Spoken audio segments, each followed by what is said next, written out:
amados irmãos da PIB Nova Vida, tudo bem com vocês? Hoje, dia 30, estamos aí na leitura de Apocalipse do capítulo 16 ao capítulo 18. A nossa reflexão está no capítulo 16, mas nós vemos que até o capítulo 18 está falando da queda da Babilônia, uma cidade onde protagonizou todo o episódio aqui, toda a situação da terra.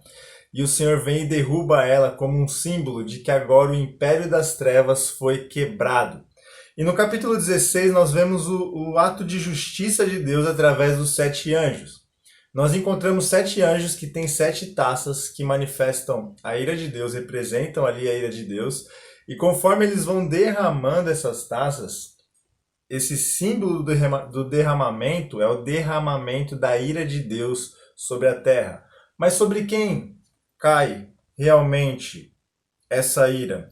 E nós vemos aqui no texto, no versículo 2, que esta taça, ou seja, a ira de Deus, ela foi derramada diante dos homens que tinham a marca da besta e sobre aqueles que adoravam a sua imagem.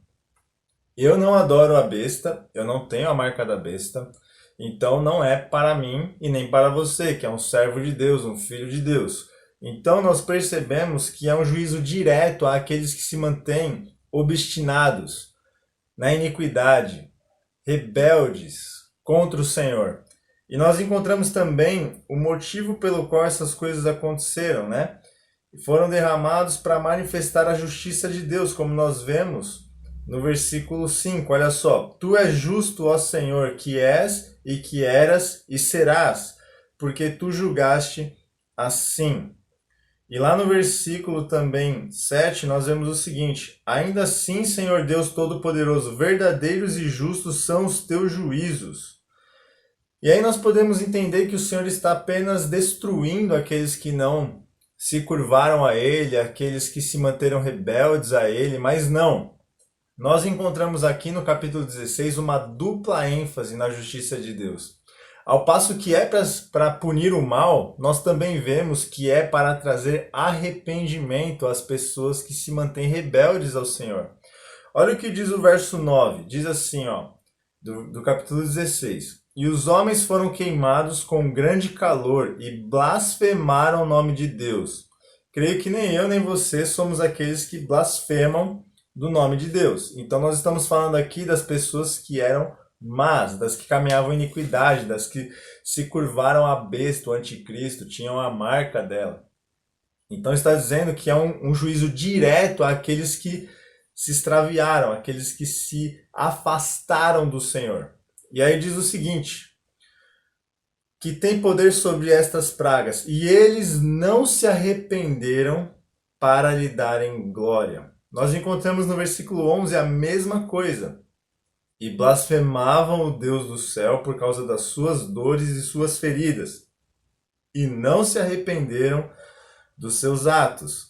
E lá no versículo 21 nós vemos a mesma coisa. E caiu sobre os homens um grande granizo do céu, cada pedra com o peso de cerca de 1 talento, e os homens blasfemaram a Deus por causa da praga do granizo, porque sua praga é extremamente grande. Então nós vemos que há uma dupla ênfase aqui em relação à justiça de Deus. Quando nós entendemos que o Senhor está trazendo juízo sobre a terra, é para mostrar que uma prática gera morte e um dano irremediável às vezes. E enquanto há espaço para o arrependimento, o Senhor está dando alerta a cada um de nós. Se estamos sendo punidos, é porque Deus manifesta ao mesmo tempo a sua justiça e o seu amor. E essa é uma coisa muito interessante, porque nós que lemos o Antigo Testamento inteiro e o Novo Testamento inteiro durante esse ano de 2020, muitas vezes nós encontramos aquelas falas, ou até os pensamentos, pode até ter acontecido com você, dizendo: não, o Deus do Antigo Testamento é justiça e o Deus do Novo Testamento é amor e graça. Mas nós vemos aqui em Apocalipse a união dessas duas coisas. Deus fazendo justiça contra a iniquidade, contra aquele que é filho da desobediência, o rebelde. E nós vemos também o seu desejo, ou o objetivo desse juízo acontecendo de forma tão severa sobre a terra, que é gerar arrependimento. Então, uma vez que nós encontramos essa dupla ênfase, nós encontramos no Senhor nosso Deus um Deus que pune com amor, com o objetivo de restaurar, de trazer de volta os filhos da desobediência, os que blasfemam contra o seu nome, os que de fato estão caminhando em trevas e para a destruição. Então nós vemos aqui claramente isso, que Deus ele exerce sua justiça com um amor profundo e com o desejo de gerar arrependimento nos seres humanos. Enquanto estamos aqui nesse mundo, meus irmãos, há espaço para o arrependimento.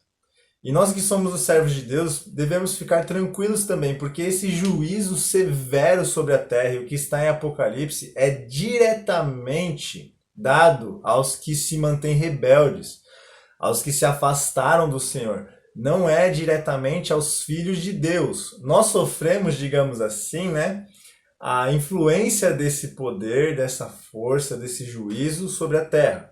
Mas nós estamos na margem disso, nós sofremos por estarmos na terra e esse juízo vir sobre a terra. Mas não é direcionado fortemente a nós. É um juízo direcionado a estes, como o próprio texto diz. E com o intuito de gerar arrependimento. Então, qual que é o nosso dever até o último dia das nossas vidas, até o último dia da existência da humanidade, nós como Igreja do Senhor, é pregar para arrependimento, para que as pessoas se voltem ao Senhor e a ira de Deus não caia mais sobre essas pessoas, como nós encontramos lá em João 3,36. É para que as pessoas sejam libertas da ira de Deus, para que não caia sobre elas mais o juízo do Senhor, que elas sejam de fato restauradas, restabelecidas de forma perfeita diante de Deus. E esse é o desejo do nosso Deus também. Então nós devemos ter aí o nosso coração em paz diante da justiça, nós devemos ter uma alegria enorme de saber que o nosso Deus é amor. Ainda quando ele exerce a sua justiça, ele não deixou de ser amor, ele é tudo. O seu caráter não pode ser negado, ele é Deus. Enquanto ele exerce a sua justiça, ele exerce o seu amor, a sua graça, a sua misericórdia, tudo ao mesmo tempo. Ele não deixa de ser uma coisa para ser outra. Ele é o nosso Deus e ele faz todas as coisas de forma perfeita. Ó, quão verdadeiros e justos são os seus juízos. A maneira como ele traz justiça sobre a terra. Então que isso tenha alegrado o seu coração, que você ore por alguém que precisa de arrependimento, pregue a palavra e sabendo que quando o Senhor traz danos também aos servos dele, é para que nós tenhamos arrependimentos. Não arrependimentos que gerem salvação, porque nós já temos a salvação, mas para que haja um desvio dos caminhos de morte, das coisas que causam dano, dos pecados, para que sejam abandonados. Então, em tudo o Senhor demonstra o seu amor, e Ele quer zelar por nós e pelos perdidos também, para que eles cheguem à compreensão de quem Deus é, de quem Ele é, e assim se arrependam e sejam salvos. Que Deus abençoe seu dia, e que você tenha no seu coração aí uma forte alegria de saber que o nosso Deus é justo e que o nosso Deus age sempre com muito amor, porque Ele é amor.